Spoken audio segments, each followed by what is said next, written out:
구독, 알림 설정까지 부탁드립니다. 오늘도 우리 사는 이야기 찾아주셔서 감사합니다. 사연자분이 보내주신 이야기 시작해볼게요. 저희 시댁은 바다가 보이는 집이에요. 시아버지는 택시 하시고 시어머니는 물질 하시다가 지금은 그냥 집에서 쉬고 계시고요. 아버님이 옛날에 대기업 공장 다니셔서 연금은 꽤 나와서 아버님 택시하는 돈에 연금하면 달마다 두 분 생활하시는 만큼은 나오세요. 친정 부모님 두 분은 공무원 일 하셨어서 정년도 아직 남으셨고 저희가 노후 걱정은 안 해도 두 분 충분히 먹고 산다며 걱정 말라고 하셨었어요. 부모님들 노후 이야기와 시댁 이야기를 먼저 한 이유는 지금 저희 부부가 시어머니의 강요와 압박에 의해 시댁에 묶여 있어서예요. 우선 남편과 저는 양가의 도움 없이 반반 결혼을 했어요. 저희는 같은 회사 다른 부서에 다니던 중 우연히 회사 선배의 권유로 소개팅을 하게 되었고 좋은 사이로 발전해 결혼에 성공했죠. 저의 남편은 차분한 모습에 남편은 저의 활발한 모습에 반해 연애 중에는 서로의 부족함과 결핍을 채워주며 알콩달콩 잘 만났었어요. 결혼을 하는 과정에서도 별 큰일 없이 상견례를 치르고 무난한 결혼과 신혼여행을 다녀오고 아이 계획을 세웠죠. 여기서부터 문제가 생긴 거예요. 저희 회사는 가족, 임신, 출산과 관련한 부분에서 복지가 굉장히 좋아요. 이런 부분을 믿고 저와 남편은 결혼 후 바로 2세 계획을 통해 어렵지 않게 아이를 가졌어요. 눈에 넣어도 안 아플 예쁜 아이를 출산한 후 저와 남편은 계획대로 함께 육아휴직을 쓰게 되었죠. 저 2년, 남편 1년 이렇게 휴직하기로 했습니다. 모아둔 돈과 결혼 준비 후 남은 돈 등을 모아보니 1년 정도는 수입 없어도 아이를 돌보며 문제없이 생활이 가능하겠다는 결론을 내렸죠. 사실 남편과 제가 동시에 달려들어도 육아라는 게 참 쉽지가 않더라고요. 둘 다 처음인 일이었고 책과 영상은 아무래도 한계가 있더라고요.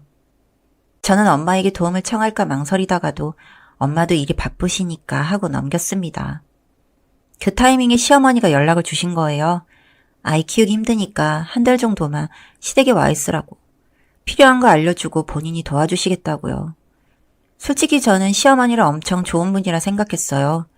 처음 식사 자리에서 만나뵌 이후 현재 아이를 낳고 결혼 생활을 하고 명절에도 찾아뵙고 생일도 챙기고 등등의 크고 작은 일들을 지내오는 짧은 시간 동안 제 의견은 모두 존중해 주셨고 제게 강요하는 일도 심부름 같은 걸 시키시는 일도 전혀 없었거든요. 그래서 한 달 정도면 뭐 하고 어머님께 감사하다고 많이 배우러 가겠다고 시댁으로 내려갔습니다. 지금에 와서는 제가 가장 후회하고 있는 선택이고요. 우선 첫 일주일은 아무런 일도 없었어요. 어머님이 오히려 절 손님 취급하며 쉬게 하셨고 아이를 돌보는 부분도 잘 알려주셨고 어머님 덕분에 저도 그간 잠도 제대로 못 자고 밤낮으로 힘들었는데 컨디션 회복을 할 수 있었어요. 문제는 두 번째 주부터 발생했어요. 어머님이 음식을 알려주신다며 부엌으로 와보라기에 네 하며 갔습니다. 그리고 그곳에는 고등어 한 박스가 있었어요. 대충 봐도 50마리는 넘어 보이는 그 무수한 고등어를 옆에 쌓아두고 대충 한두 마리 손질하는 법을 보여주시곤 제게 해보라는 겁니다. 저는 일단 해산물이나 생선, 회 같은 걸 전부 안 좋아해요. 바다에서 나는 음식들 중에 먹는 거라면 미역국, 캔 참치 정도였고 고등어구이, 조기구이 그런 것들 모두 안 좋아했었죠. 심지어 연어나 참치 같은 고급회 종류도 안 좋아해요. 비린내에 많이 예민하거든요. 대신 어릴 때부터 엄마가 나물이나 채소, 야채 음식을 많이 해주셔서 육류 혹은 채소를 좋아하는 편이에요. 그런저라 살면서 그렇게 많은 고등어는 처음 봤어요. 처음 하는 일이니 당연히 엉성하고 느릿하게 손질을 하니 어머님이 고등어 비린내 가득 나는 고무장갑으로 저를 퍽 미시군. 그렇게 느려서 어느 세월에 생선을 잡냐고 궁시렁거리시며 고등어 대가리를 퍽 소리나게 치시더라고요. 저는 죄송해요 어머니 하고 웅크렸죠. 그때 어머님이 물어보시더라고요. 애기 아빠 생선 반찬 안 해주냐고. 밥은 어떻게 챙겨주냐고. 저는 반찬은 반찬 가게에서 사 먹고 메인 국이나 찌개만 제가 끓인다고 대답했어요. 저희는 맞벌이였고 호봉 자체는 제가 남편보다 높아서 연봉도 높고 업무 강도도 더 높아요. 결혼도 반반이었으니 집안일 분담과 관한 부분도 반반으로 하자고 이야기 끝난 상태라 제가 메인 반찬, 남편이 설거지를 하고 청소기나 먼지 청소기는 제가, 걸레질과 물청소는 남편이 이런 식으로 하고 있거든요. 저는 이게 당연하고 아무렇지 않게 당당하게 대답했는데 어머님이 정말 눈을 세모나게 뜨시면서 하시는 말이 내 아들 얼마나 귀하게 키웠는데 파는 반찬은 사 먹이냐고.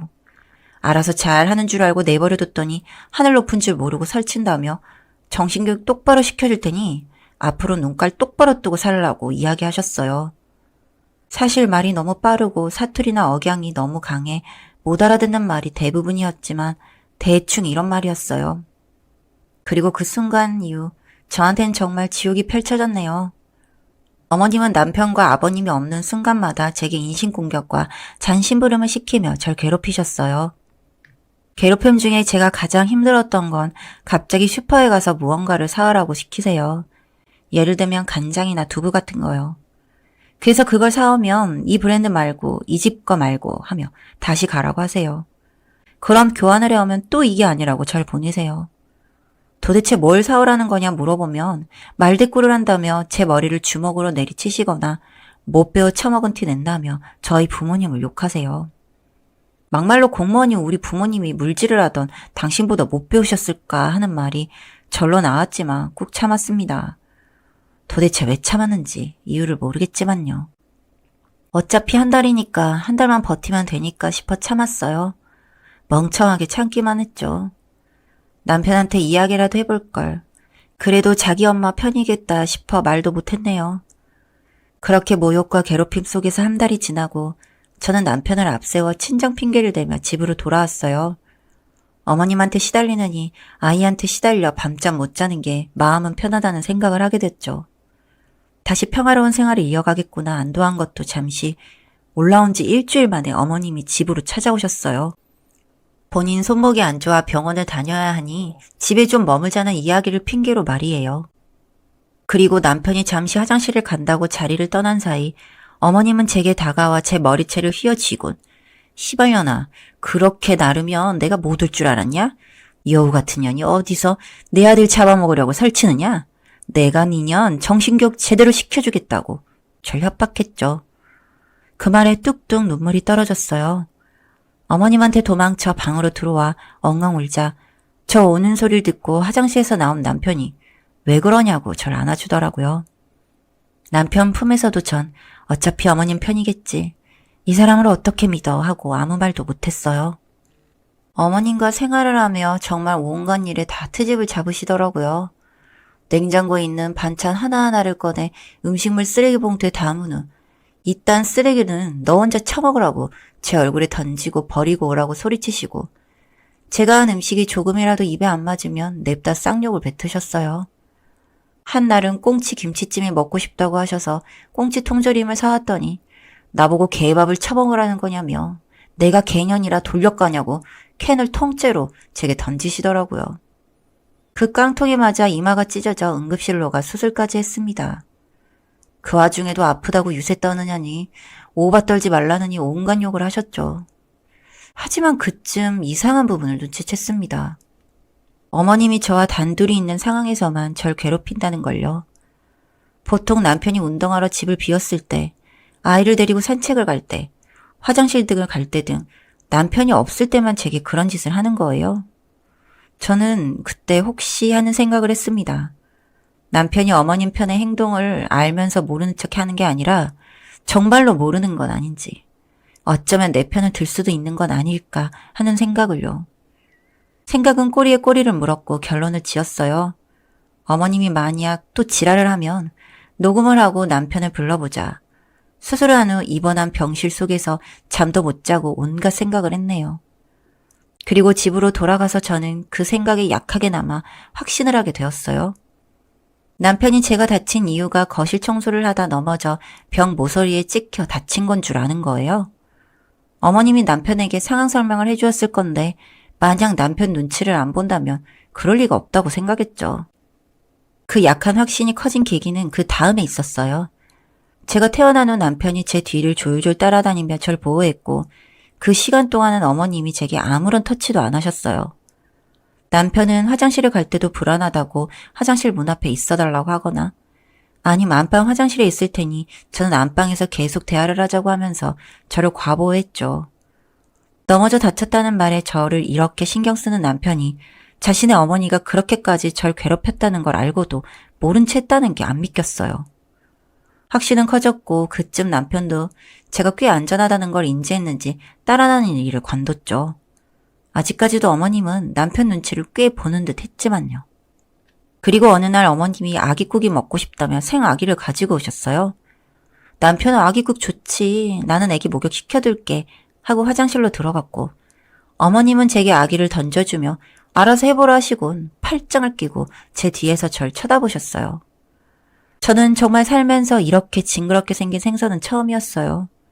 보고 있기만 해도 역겹게 생긴 이걸 어떻게 먹을 수 있는지, 손질은 어떻게 해야 하는지 감도 안 잡혀 한 손으로 칼을 잡고 한 손으로 아기를 잡은 상태로 얽혀 있었죠. 얽혀 있는 저를 보던 어머님은 큰 소리로 혀를 차며 못변년들은 이래서 안 된다니까.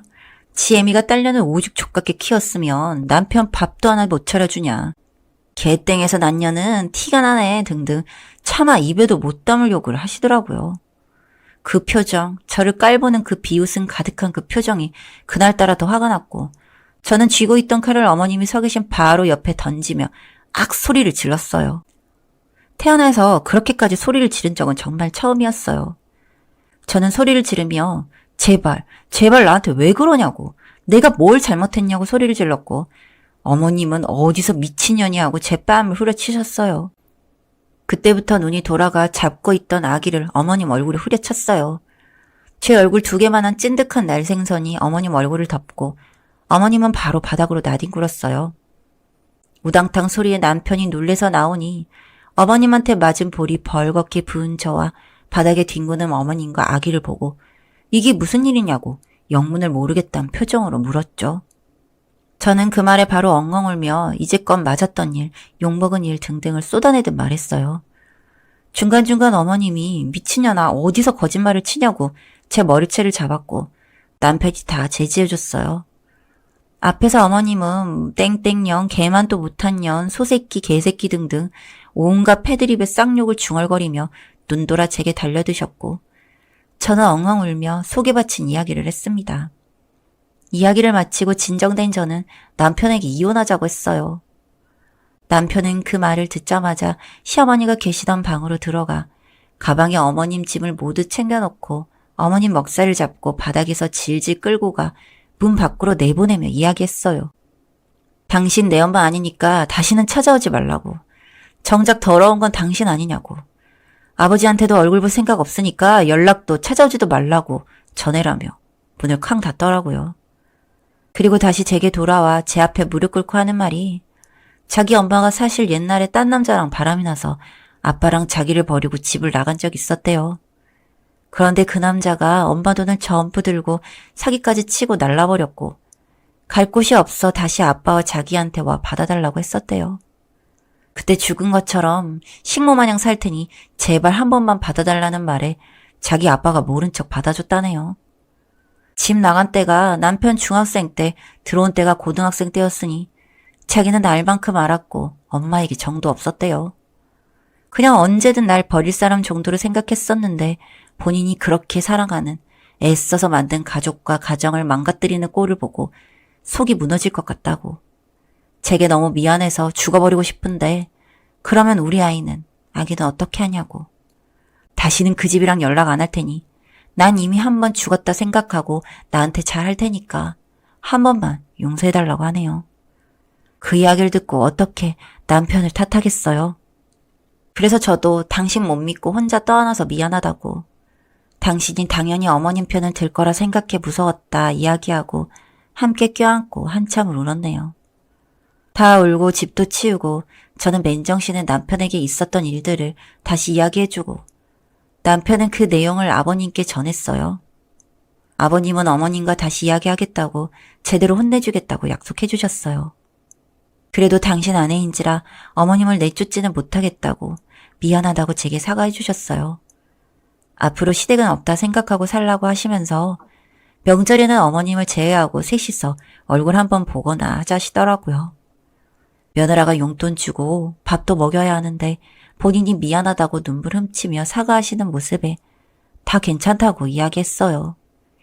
앞으로는 어머님 볼 일도 없고 남편이 정말 제 편이고 절 사랑한다는 확신도 얻었네요. 아이까지 우리 세 식구 앞으로는 사랑하고 사랑받고 행복하게 살 수 있을 것 같아요. 사연은 여기까지였고요.